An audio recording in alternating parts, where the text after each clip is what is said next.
اتنی باتیں بیان کرنی تھی کی جا چکی ہیں، جتنے نعت و منقبت کے اشعار گنگنانے تھے گنگنائے جا چکے ہیں، اور ماشاءاللہ ہمارے نقیب انعام سر ادگھوشک کا کمال تو آپ لوگوں نے دیکھ ہی لیا ہے، کتنی جاندار شاندار زوردار باوقار نور بار فیض بار ایماندار لیکن دھماکے دار نقابت کر کے آپ حضرات کے قلب و جگر کو، فکر و نظر کو، تصور و خیال کو، ذہن و دماغ کو، جسم و جسمانیات کو منور و مجلہ مزکہ مصفہ فرما رہے ہیں۔ نقیب اہل سنت، خطیب اہل سنت، طبیب اہل سنت، ادیب اہل سنت، میں تو کہتا ہوں کہ خوش نصیب اہل سنت حضرت علامہ مولانا مفتی رجب علی صاحب قبلہ قادری زیاد۔ ان کا سائز دیکھ رہے ہیں کتنا کم ہے، ان کا سائز بلا شبہ کم ہے، لیکن ان پر غوث و خواجہ کا کرم ہے، ان کے سینے میں دم ہے، ان کی وجہ سے آج کا ماحول گرما گرم ہے، اور بلا شبہ یہ بد مذہبوں کے لیے آئٹم بم ہے۔ تو اتنے شاندار جاندار نقیب آپ کے محلے میں آئے ہوئے ہیں، آپ ان کا بھی استقبال کر رہے ہیں۔ شاداب و عنبر صاحبان بڑے اچھے انداز میں نعت و منقبت کے اشعار پڑھ کر آپ حضرات کے قلب و جگر کو منور و مجلہ مزکہ مصفہ فرما دیا ہے۔ آپ لوگوں نے اتنی محبتوں سے ان کا ساتھ دیا ہے کہ آج ان دونوں صاحبوں نے مل کر شاعر اسلام مولانا محبوب رضا امجدی کی کمی کا احساس نہیں ہونے دیا ہے، اور ان کی غیر موجودگی میں بھی ان کی دعائیں لے کر انہوں نے پڑھ کر آپ حضرات کو عالم تصور میں مدینہ کی گلیوں کی سیر کروا دی ہے۔ اللہ تبارک و تعالیٰ ان دونوں کی عمر میں بے پناہ رحمت برکتیں عطا فرمائے، آواز میں مزید کشش پیدا فرمائے، تاندم حیات کامیابی کامرانی سے ہمکنار فرمائے۔ آپ کی بستی کے خطیب و امام عالم نبیل حضرت مولانا مختار احمد صاحب قبلہ بھی بڑے مختصر وقت میں معتبر کام کر کے رخصت نگاہ ہو گئے۔ دوسری جانب عالم نبیل فاضل جلیل حضرت مولانا اسرافیل صاحب قبلہ بھی جلوہ بار ہے، اپنی دعاؤں سے نواز رہے ہیں۔ قلت وقت کی تلوار میرے سر پہ اور گردن پہ آویزہ ہے، یہ ان کی دعا کی برکت ہے کہ شہید ہونے سے اب تک بچا ہوا ہوں، ورنہ قلت وقت کی تلوار سے میں بھی شہید ہو گیا ہوتا۔ اور اس بستی کے امام و خطیب میرے عزیز وافر تمیز مولانا محمد خورشید رضا برکاتی بھی ممبر نور پہ جلوہ بار ہے۔ مداح خیر الورا عاشق مصطفیٰ مولانا عبدالقادر برکاتی اور نقیب اہل سنت مولانا محمد فیروز برکاتی دیگر تمام تر طالبان علوم نبویہ ممبر نور پہ جلوہ بار ہے۔ ایک مرتبہ عقیدت و محبت کے ساتھ اپنی وفاداری کا، جابیداری کا، ایمانداری کا، جذبہ داری کا خیال کرتے ہوئے پیارے نبی صلی اللہ علیہ وسلم کے نام پر عقیدت و محبت سے کہہ دیجئے یا رسول اللہ، یا حبیب اللہ۔ اب یہاں سے تیار ہو جائیے، انشاءاللہ 10:30 بجے تک آج کے اس پروگرام کا اختتام ہو جائے گا۔ میں پہلے ہی سے ٹائم پوچھ چکا ہوں کہ کب تک آپ لوگ بیٹھنا چاہتے ہیں، کب تک تقریر سننا چاہتے ہیں، کب تک پروگرام کرنا چاہتے ہیں، کب تک یہاں پر برداشت کرنا چاہتے ہیں، اور کب تک پروگرام ختم کرنے کے بعد کھا کر یہاں سے جانا چاہتے ہیں۔ سب کچھ پوچھ کر میں ممبر کرسی خطابت پر براجمان ہو گیا ہوں۔ تھوڑی دیر آپ میرا ساتھ دیں، میں آپ کا ساتھ دے رہا ہوں، آپ میرا خیال کریں، میں آپ کا خیال کر رہا ہوں، کیونکہ نہ خود میں جمال رکھتا ہوں نہ خود میں کمال رکھتا ہوں، جو میرا خیال رکھتا ہے میں اس کا خیال رکھتا ہوں۔ کچھ مصروں کے ذریعے اور کچھ شعروں کے ذریعے میں اپنی تقریر کا آغاز کرنے جا رہا ہوں، اور علی جناب عزت مآب مرحوم و مغفور بڑے ماموں محمد امین انصاری صاحب کی روح کو ایصال ثواب کرنے کے لیے، اور غالباً ان کے پوتے کے عقیقے کے موقع پر آج کی اس محفل کا انعقاد ہوا ہے۔ میں اللہ پاک کی بارگاہ میں دعا کرتا ہوں، یا اللہ ان کے بچوں نے بیٹوں نے مل کر آج کی اس محفل کو منعقد کیا ہے، ان کی طرف سے اس نیک کام کو شرف قبولیت سے مشرف فرما، اور اس محفل پاک میں جتنا کار خیر کیا گیا ہے ان تمام کار خیر کی برکتوں سے مرحوم و مغفور کو مالا مال فرما، ان کے چھوٹے بڑے گناہوں کو معاف فرما کر جنت الفردوس میں اعلیٰ سے اعلیٰ مقام عطا فرما۔ یہ چند مصرے آپ کے حوالے، آپ کی طرف سے سبحان اللہ الحمدللہ کی صدا میرے حوالے، لیکن گھبرائیے گا نہیں، میں شاداب و عنبر کی طرح لکھا کر پڑھنے والا انسان نہیں ہوں، ورنہ 2 سے 3 شعر میں ہمارا ٹائم پاس ہو جائے گا۔ کیوں؟ اس لیے بھی کہ ان کی طرح سریلی، دلکش، دلربا، دلنشی، دلسوز، دلگداز آواز میرے پاس نہیں ہے، اس لیے یہی وجہ ہے کہ میں نعت نہیں پڑھ کے صرف تقریر سے اپنا کام چلا لیا کرتا ہوں۔ مجھ کو لگتا ہے کہ جس دن سے میں نے تقریر چھوڑ کر نعت پاک کے اشعار پڑھنا شروع کر دیا تو نعت پاک کے اشعار کی وجہ سے نہیں بلکہ میری آواز کی وجہ سے اسی دن سے میرے پروگرام پہ تالا لگ جائے گا۔ اس لیے پیارے نبی صلی اللہ علیہ وسلم کے پیارے دیوانوں یہ چند مصرے میری طرف سے سنیے، عشق و محبت میں جھومیے، نبی کے نام پر انگوٹھوں کو چومیے اور عالم تصور میں مدینہ کی گلیوں میں گھومیے۔ کوئی گل باقی رہے گا نہ چمن رہ جائے گا۔ سبحان اللہ۔ انسان دنیا میں آیا ہے، چاہے وہ پڑھا لکھا ہو، چاہے ان پڑھ ہو، چاہے مفتی ہو، چاہے محقق ہو، چاہے مدقق ہو، چاہے ڈاکٹر ہو، چاہے انجینئر ہو، چاہے پروفیسر ہو، چاہے کلکٹر ہو، چاہے ماسٹر ہو، چاہے مزدور ہو، چاہے کسان ہو، چاہے بدوان ہو، چاہے مہان ہو، چاہے عام انسان، دنیا سے ہر انسان کو ایک نہ ایک دن رخصت ہو جانا ہے۔ کوئی گل باقی رہے گا نہ چمن رہ جائے گا، بس رسول اللہ کا دین حسن رہ جائے گا۔ ہم سفیر و باغ میں ہیں کوئی دن کے چہچہے، ہم سفیر و باغ میں ہیں کوئی دن کے چہچہے، ہم سفیر و باغ میں ہیں کوئی دن کے چہچہے، ہم سفیر و باغ میں ہیں کوئی دن کے چہچہے، ارے بلبلیں اڑ جائیں گی سونا چمن رہ جائے گا۔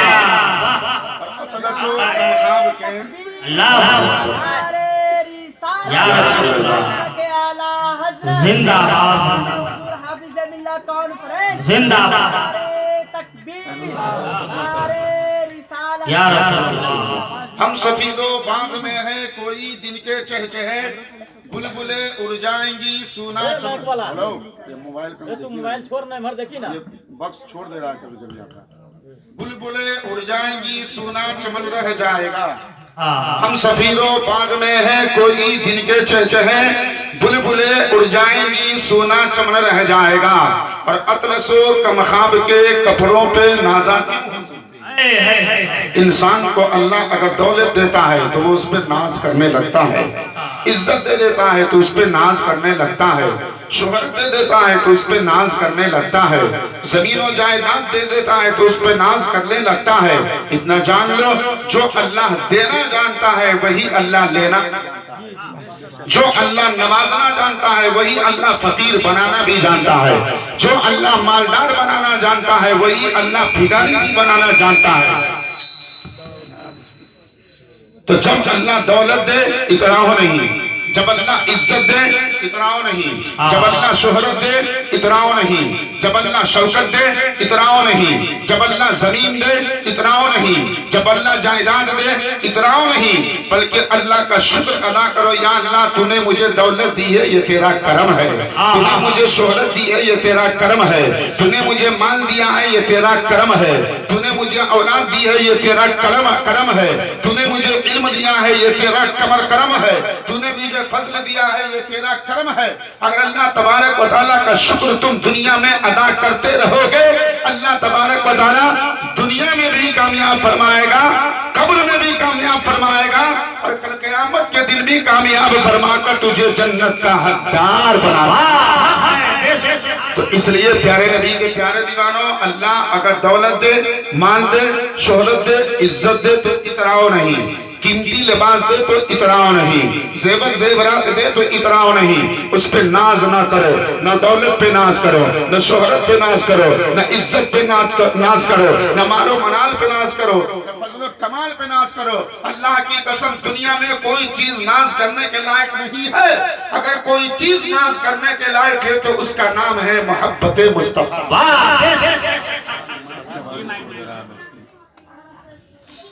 اللہ کے پیارے دیوانوں،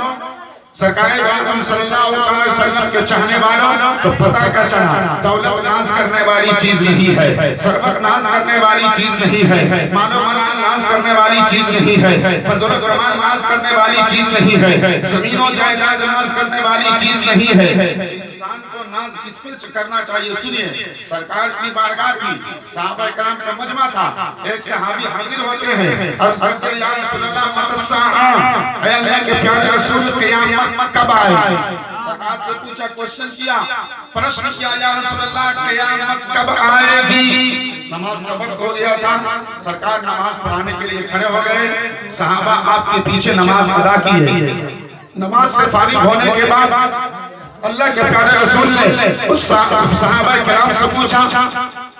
من السائل یوم القیامہ، قیامت کے بارے میں سوال کرنے والا کہاں گیا؟ کہا یا رسول اللہ میں حاضر ہوں۔ آقا نے فرمایا تیرا سوال ہے کہ قیامت کب آئے گی؟ عرض کیا ہاں یا رسول اللہ میں پوچھنے آیا تھا قیامت کب آئے گی۔ اب ذرا مصطفیٰ جان رحمت کا انداز دیکھو،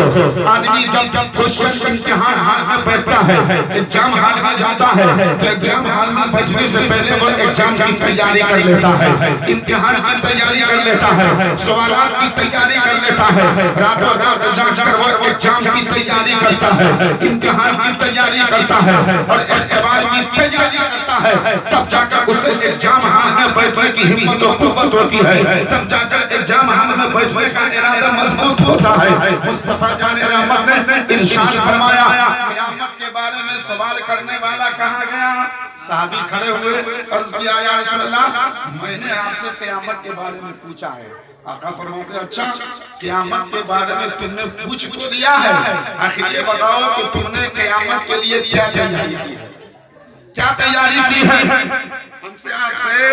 اگر پوچھ لے کہ قیامت کے انتظار میں ہو، ہاں قیامت کو آنا ہی آنا ہے، ہم سے آپ سے کہے کہ قیامت کے لیے تم نے کیا تیاری کی ہے، تو آپ کیا کہے گا؟ اتنی بڑی مسجد بنا لیے ہیں لیکن پانچوں آدمی مسجد میں نماز پڑھنے کے لیے حاضر نہیں ہوتا ہے۔ حیرت کی بات ہے، ایک بات جان لیجئے،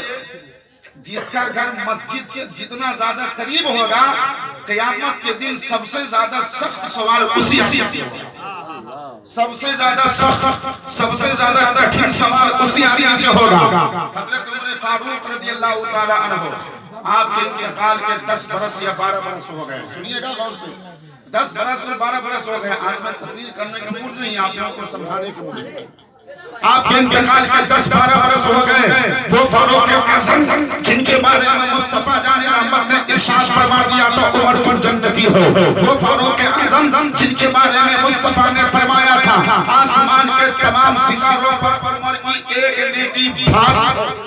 یہ آقا نے فرمایا تھا۔ 10-12 برس کے بعد حضرت عمر فاروق کو اس زمانے کے ایک بزرگ نے خواب میں دیکھا، اور کیا دیکھا کہ حضرت عمر فاروق رضی اللہ تعالی عنہ اپنی پیشانی سے پسینہ پوچھ رہے ہیں، اور یہ حضرت عمر فاروق رشتے میں رسول اللہ صلی اللہ علیہ وسلم کے سسر تھے، سسر، اور نیکی آپ کے پاس اتنی زیادہ، خود مصطفیٰ جان رحمت نے فرمایا آسمان میں جتنے ستارے ہیں ان تمام ستاروں کے برابر عمر کی ایک ہی نیکی ہے۔ 10-12 برس کے بعد حضرت عمر فاروق کو کسی نے خواب میں دیکھا کہ عمر فاروق اپنی پیشانی سے پسینہ پوچھ رہے ہیں۔ پیشانی سے پسینہ پوچھنا یہ پریشانی کی علامت ہے، یہ تھکاوٹ کی علامت ہے، یہ مصیبت کی علامت ہے۔ آدمی جب کام کرتے کرتے تھک جاتا ہے تو اس کی پیشانی کے پسینہ آ جاتا ہے، وہ اپنی پیشانی کو پوچھنا ہے، کیوں؟ اس لیے کہ پریشان ہو گیا، اس لیے کہ وہ تھک گیا، اس لیے کہ وہ تھک کر چور ہو گیا۔ عمر فاروق کو کسی نے دیکھا کہ پیشانی سے پسینہ پوچھ رہے ہیں۔ بزرگ نے خواب میں سوال کیا، حضور یہ میں آپ کو کیا دیکھ رہا ہوں، آپ اپنی پیشانی سے پسینہ کیوں پوچھ رہے ہیں؟ حضرت عمر فاروق نے ارشاد فرمایا یہ بتاؤ مجھ کو انتقال کیے ہوئے کتنے دن ہوئے؟ وہ بزرگ فرماتے ہیں کہ یہ کوئی 10 برس یا 12 برس ہوئے ہیں، 10 سال یا 12 سال ہوئے ہیں۔ عمر فاروق کا بیان سنو، حضرت عمر فاروق فرماتے ہیں جب سے میرا انتقال ہوا ہے تب سے لے کر اب تک اللہ کی بارگاہ میں میرا امتحان ہوا، خدا کی بارگاہ میں مجھ سے سوال کیا جا رہا تھا عمر تم نے زندگی کیسے گزاری، عمر تم نے صبح کیسے گزاری، عمر تم نے شام کیسے گزاری، عمر تم نے رات کیسے گزاری، عمر تم نے دن کیسے گزارے، عمر تم نے وقت کا لمحہ کیسے گزارے۔ ارے وہ عمر جن کے بالوں میں نیکی ہے، جن کے سوالوں میں نیکی ہے، جن کے وجود میں نیکی ہے، جن کا چلنا بولے نبی نبی، جن کا بیٹھنا بولے نبی نبی، جن کا اٹھنا بولے نبی نبی، جن کا کھانا بولے نبی نبی، جن کا پینا بولے نبی نبی، جن کا سونا بولے نبی نبی، جن کا چاچا بولے نبی نبی، بلکہ کہنے دیا جائے عمر فاروق کے بعد جتنے بھی نیک لوگ دنیا میں آئے ان تمام نیک لوگوں کی نیکی کو ترازو کے ایک پلڑے پہ رکھ دیا جائے اور عمر فاروق کی تلے تنہا نیکی کو ترازو کے دوسرے پلڑے پہ رکھ دیا جائے تو اللہ کی قسم حضرت عمر فاروق کی نیکی کا کوئی جواب نہیں آیا۔ یا رسول اللہ حضرت عید میلاد النبی زندہ باد۔ فیضان حضور صدر اللہ فاضل۔ اب 10-12 برس تک ان سے سوال ہو رہا ہے تم نے کیا کیا دنیا میں، کیا کھایا، لوگوں کو کیا کھلایا، کیا پیا، لوگوں کو کیا پلایا، کیا پہنا، لوگوں کو کیا پہنایا، ہماری عبادت تو نے کی کہ نہیں کی، ہمارا شکر تو نے ادا کیا کہ نہیں کیا۔ اے مسلمانوں ذرا سوچو تو صحیح، ہم مسلمان ہیں، عید میلاد النبی کی محفل میں بیٹھے ہیں، یہ محفل کوئی ایسی ویسی محفل نہیں ہے اور آدمی یہاں اپنی مرضی سے نہیں آتا ہے، بلکہ جس سے اللہ پیار کرتا ہے اس کو اپنے نبی کی محفل میں بھیج دیتا ہے، جس کے گناہ کو اللہ مٹانا چاہتا ہے اس کو نبی کی محفل میں بھیجتا ہے، جس کی روزی میں اللہ برکت دینا چاہتا ہے اس کو نبی کی محفل میں بھیجتا ہے، جس کی کمائی میں اللہ برکت دینا چاہتا ہے اس کو نبی کی محفل میں بھیجتا ہے، جس کی عمر میں اللہ برکت دینا چاہتا ہے اس کو نبی کی محفل میں بھیجتا ہے، جس کی زمین و جائیداد میں اللہ برکت دینا چاہتا ہے اس کو نبی پاک کی محفل میں بھیجتا ہے۔ برکاتی یہ پورے چیلنج کے ساتھ آتا ہے جب مسلمان عشق نبی کی محفل میں آ کر ادب و احترام کے ساتھ بیٹھتا ہے وہ اپنے نبی کا سچا غلام ہوتا ہے، غوث اعظم کا غلام ہوتا ہے، غریب نواز کا غلام ہوتا ہے۔ اور برکاتی کہتا ہے ارے دنیا کا جو مسلمان نبی کا سچا غلام ہوگا اس کے لب پہ درود و سلام ہوگا، اس کے سینے میں مصطفیٰ کا احترام ہوگا، اس کے دل میں مذہب کا پیغام ہوگا، دنیا میں وہ آدمی نیک نام ہوگا، مرنے کے بعد اس کو قبر میں آرام ہوگا، اور کل قیامت کے دن اسی مسلمان کا جنت میں اعلیٰ مقام ہوگا، جنت میں سب سے اعلیٰ مقام۔ یا رسول اللہ زندہ باد۔ حضور صدر اللہ فاضل، حضرت علامہ مفتی اشرف رضا برکاتی، نعرہ تکبیر۔ سرکار نے پوچھا کہ قیامت کے بارے میں سوال کرنے والا کہاں گیا؟ تو آقا کریم صلی اللہ علیہ وسلم کی بارگاہ میں اس صحابی نے عرض کیا یا رسول اللہ میں نے قیامت کے بارے میں سوال کیا۔ آقا نے فرمایا کہ قیامت کے لیے تم نے کیا تیاری کی ہے؟ ایک لڑکا تھا ایگزام ہال میں امتحان دے رہا تھا، ایگزام دے رہا تھا، تیاری اس نے کی نہیں تھی۔ کوشچن پیپر جب اس کے سامنے آیا اور کاپی دی گئی لکھنے کے لیے تو کوشچن پیپر کے سارے کوشچن اور سوالوں کو دیکھ کر اس کا دماغ گھوم گیا، تیاری تھی نہیں، اس نے جو ہے کاپی پہ لکھ دیا ایک شعر، اور اتنا آسان شعر ہے میرے خیال سے ان میں 75% لوگوں کو یاد ہوگا۔ لڑکا بدماش بھی تھا، تیز و ترار بھی تھا، چست و چالاک بھی تھا، دماغ اس کا دوسرے کاموں میں بہت چلتا تھا، لیکن پڑھائی لکھائی کے معاملے میں اپنے قدم کو پیچھے رکھنے لگتا تھا۔ چنانچہ جب کوسچن پیپر اس کے سامنے آیا اس نے تیاری کی نہیں تھی، کاپی پہ لکھ دیا کہ گائے ہماری ماتا ہے ہم کو کچھ نہیں آتا ہے، لکھ دیا اس نے گائے ہماری ماتا ہے ہم کو کچھ نہیں آتا ہے۔ جب کاپی چیک کرنے کی باری آئی سب کو کچھ نہ کچھ نمبر دیے گئے، جس نے جیسا لکھا تھا ویسا نمبر اس کو مل گیا، لیکن جب اس لڑکے کی کاپی ممتحن کے سامنے گئی، ٹیچر کے سامنے گئی، چیک کرنے والے کے سامنے اس لڑکے کی کاپی گئی تو دیکھا کہ اس نے سوال کا جواب ایک بھی نہیں لکھا ہے بلکہ پوری کاپی میں ایک شعر لکھ دیا ہے کہ گائے ہماری ماتا ہے ہم کو کچھ نہیں آتا ہے۔ تو کاپی چیک کرنے والا بھی ویسا ہی ہوشیار تھا، اس نے سب کے نام پر رزلٹ آؤٹ کرتے ہوئے نمبر لکھا اور اس لڑکے کے نام پر آگے میں اس شعر کا جواب لکھ دیا۔ اس لڑکے نے لکھا تھا گائے ہماری ماتا ہے ہم کو کچھ نہیں آتا ہے، تو اس نے جواب میں لکھ دیا بھائی تمہارا باپ ہے نمبر دینا پاپا ہے۔